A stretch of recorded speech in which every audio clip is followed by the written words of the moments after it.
It turned out I had been bleeding in my brain, a blood vessel in my brain burst, and I had been bleeding for about 6 hours before I got to the hospital. Even though they were telling me that they were gonna have to shave my head and cut open my skull to stop the bleeding, I remember looking at my dad in excruciating pain. I mean, it felt like somebody was taking a jackhammer and just drilling into my skull. I remember looking at my dad and I said, I'm gonna be okay.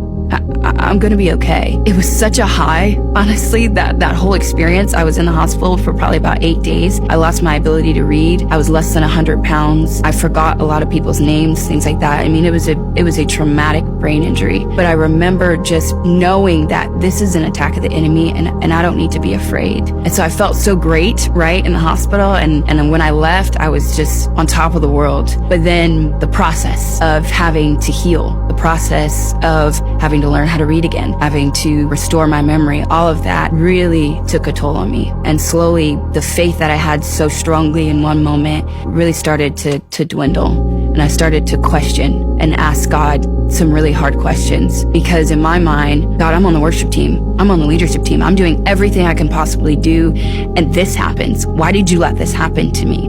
I don't understand. What else do I need to do? What else do I need to give you, right? That performance thing of just, I'm doing everything, so I should be getting this kind of life. And it just wasn't happening that way.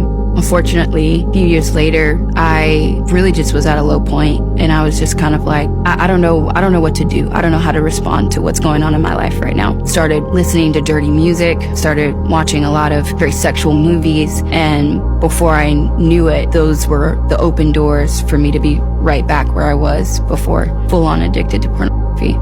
And I came back to that point of just, I don't know what to do, God. Everybody has all these high expectations of me, and I'm trying to meet it, but I know that I'm not doing what I need to do, and I need you to save me. I remember sitting down at my desk, and I just remember the Holy Spirit saying so clearly. It wasn't like I heard the audible voice of God, but it was that inner voice. And Jesus just said so sweetly, just give it to me.